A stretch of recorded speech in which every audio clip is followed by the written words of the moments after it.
Messieurs, dames, bonjour.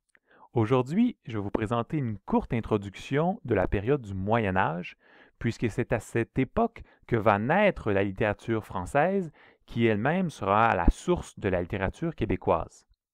Le Moyen Âge dure environ 1000 ans, du 5e siècle au 15e siècle.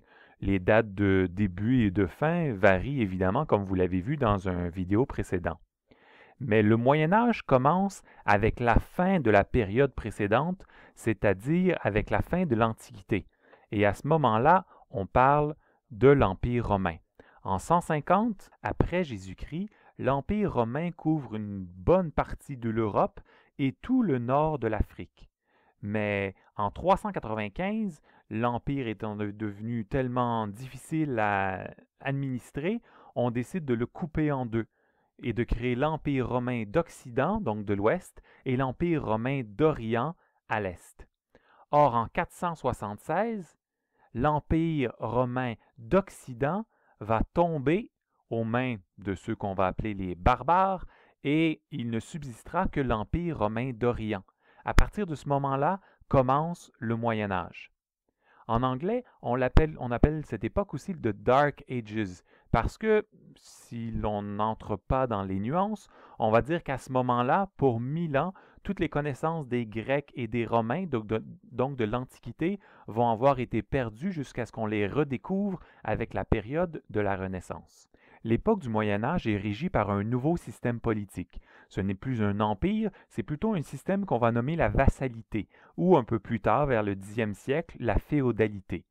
Vous en avez peut-être déjà entendu parler, il s'agit d'un système politique pyramidal, où le roi se retrouve en haut de la pyramide, souvent placé là, supposément de droit divin par Dieu lui-même. Le roi ayant conquis un vaste territoire grâce à des alliés qu'on appellera des seigneurs ou des chevaliers, le roi donc va diviser son butin de guerre, ses territoires entre ses différents seigneurs afin que ceux-ci lui soient fidèles et continuent à faire des guerres pour lui. Ces seigneurs vont eux-mêmes encore une fois subdiviser des territoires et les louer en quelque sorte à des paysans qu'on appellera des serfs qui eux-mêmes vont cultiver la terre. Ces paysans vont ensuite donner une partie de leur récolte, de leur possession, en guise d'impôts ou de taxes aux chevaliers contre de la protection des autres seigneurs ou des bandits qui se trouvent sur les territoires. C'est sous cette ambiance de guerre interne entre seigneurs que va naître le premier texte de la langue française. Il se nomme les Serments de Strasbourg. Charlemagne, qui a été un des grands rois des Francs pendant le Moyen Âge, va mourir et son territoire sera subdivisé entre ses trois petits-fils, qui se nomment Charles le Chauve, Lothaire et Louis le Germanique.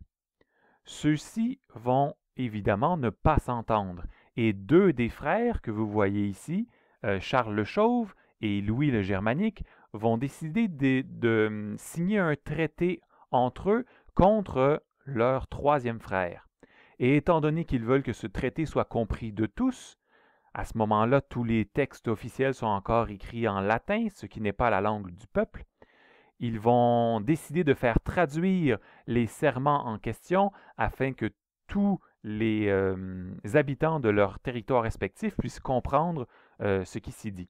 En 842 apparaissent donc ces fameux serments de Strasbourg qui présentent un texte pour la première fois en langue française. Évidemment, le texte que vous avez devant les yeux est la version moderne de ce premier texte, puisqu'au départ, la langue française est une espèce de mélange entre des langues germaniques et le latin qu'avaient importé les Romains. Voilà comment ça se lit. Pour l'amour de Dieu et pour le salut commun du peuple chrétien et le nôtre, à partir de ce jour, autant que Dieu m'en donne le savoir et le pouvoir, je soutiendrai mon frère Charles ici présent, par mon aide et en toutes choses, ainsi qu'on doit en toute justice soutenir son frère, à condition qu'il fasse de même à mon égard. Et quant à Lothaire, je ne prendrai jamais avec lui aucun arrangement qui soit par ma volonté au détriment de mon frère Charles qui est là. Eh bien voilà, je comprends votre déception, n'est-ce pas? On s'attendrait à un poème sublime d'amour comme premier texte de la langue française, ou au moins à une prière particulièrement éloquente, mais non, il s'agit d'un vulgaire traité de non-agression. Néanmoins, la littérature française va prendre son envol. Tout d'abord, je vais vous présenter différents genres qu'on appelle de façon anachronique de la poésie et du théâtre, parce que ces genres n'existent pas au Moyen Âge. Mais c'est ce à quoi on peut davantage les rapprocher. Il y avait tout d'abord la chanson de geste, qui vient du mot latin gesta, qui signifiait action. Ce sont des chansons qui parlent des croisades. Vous savez, ces grandes expéditions pour regagner la Terre Sainte qui ont eu lieu au Moyen Âge. On chantait la bravoure, le courage des chevaliers qui allaient se battre. De façon presque symétrique, existait également ce qu'on appellera aujourd'hui la poésie courtoise ou le fin amour. Il s'agissait de textes qui chantaient la mélancolie, la nostalgie des chevaliers loin de chez eux et qui s'ennuyaient de leur épouse, de leur amour qui était resté à la maison. Au Moyen Âge, on présentait aussi des drames religieux. Lors de grandes fêtes religieuses, on présentait donc ce qui ressemble aujourd'hui à du théâtre. Sauf que cela n'avait pas lieu dans des théâtres comme aujourd'hui.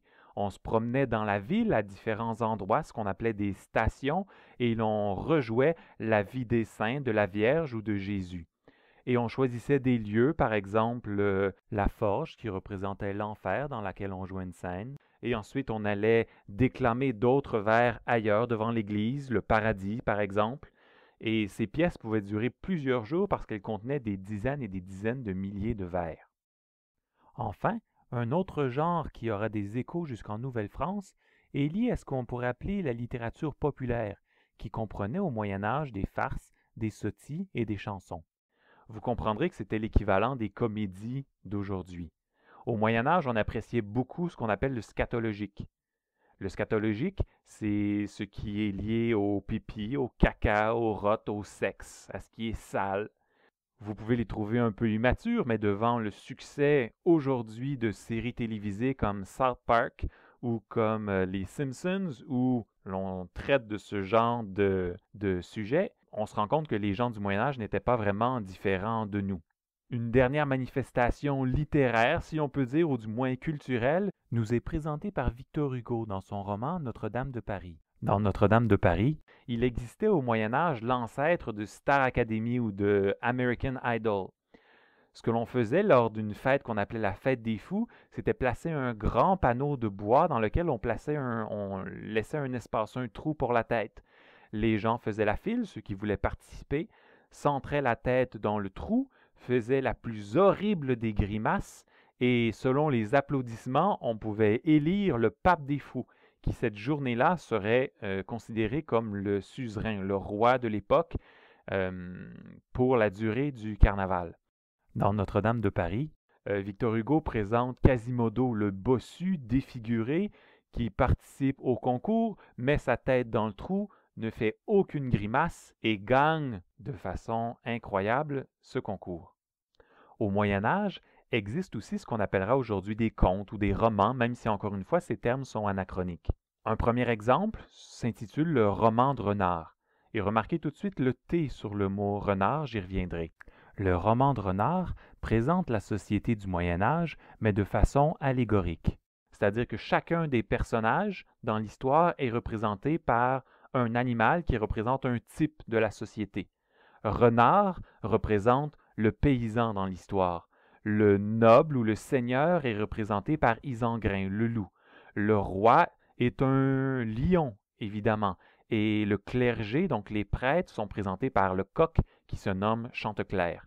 Dans ces histoires, la ruse est toujours très importante parce que dans beaucoup des épisodes, Renard, en utilisant donc la ruse, d'où l'expression être rusé comme un renard, va réussir à tromper Isengrin ou le roi ou le clergé.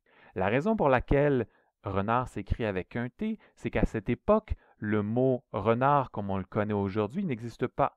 La bestiole rouquine que vous voyez à l'écran se nomme un goupil. Mais à ce moment-là, le roman de renard est si populaire que tout le monde se met à appeler le goupil un renard et le terme est resté. D'ailleurs, plusieurs mots encore aujourd'hui changent de signification de cette manière. Il suffit de penser au Québec au mot mouchoir que l'on nomme maintenant souvent un Kleenex à cause de la marque, ou même un réfrigérateur qui peut être appelé plus communément un frigidaire. Le deuxième récit très populaire au Moyen Âge se nomme Tristan et Iseut. C'est l'ancêtre des histoires d'amour que l'on connaît aujourd'hui à la Roméo et Juliette. Dans l'histoire de Tristan et Iseut, Tristan est un chevalier du roi Marc. Et le roi Marc veut se marier, mais ne trouve aucune femme qui lui plaît dans son royaume. À un moment donné, il découvre un cheveu d'or dans sa demeure, et il décide d'épouser celle à qui appartient ce cheveu d'or. Il envoie donc tous ses chevaliers partout dans les royaumes environnants pour trouver à qui appartient ce fameux cheveu doré. C'est Tristan qui finalement va découvrir la belle Iseut et lui proposera le mariage qui va être accepté. Mais avant de partir, la mère d'Iseut, qui était un peu magicienne, donne à Iseut une potion magique qui rendra follement amoureux les deux personnes qui vont la boire. Évidemment, elle la destine à Iseut et à son futur époux, le roi Marc. À cause d'un quiproquo sur le chemin du retour, vous aurez compris que c'est la belle Iseut et Tristan qui vont finir par boire la potion et tomber amoureux fous pendant 5 ans, si je me souviens bien. Évidemment, au Moyen Âge, vous ne pouvez pas vous sauver à Las Vegas pour vous marier et envoyer paître votre entourage. Et donc, Iseut doit retourner épouser le roi Marc et devenir sa femme.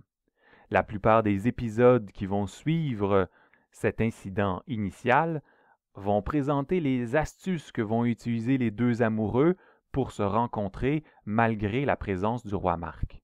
Enfin, je vais vous donner un dernier exemple du type d'écrits qui apparaissent au Moyen Âge.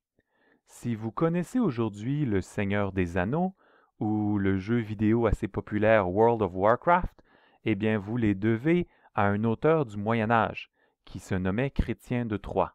Si vous connaissez Merlin l'Enchanteur, l'épée Excalibur et les aventures des chevaliers de la Table Ronde, c'est parce que vous avez déjà entendu parler des œuvres de Chrétien de Troyes. Il s'agit également d'un des rares auteurs dont nous connaissons le nom, parce que la plupart des récits du Moyen Âge ne présentent pas d'auteur. La notion même de droit d'auteur n'existe pas au Moyen Âge. Et donc, c'est par tradition orale que ce type d'histoire se rendra éventuellement jusqu'en Nouvelle-France. Bon, je m'arrête ici après ce très bref aperçu de ce qu'était le Moyen Âge, n'est-ce pas? 1000 ans en 13 minutes environ. Et je poursuivrai avec l'époque qui suit tout de suite le Moyen Âge, celle dont je vous ai mentionné le nom tout à l'heure, c'est-à-dire la Renaissance.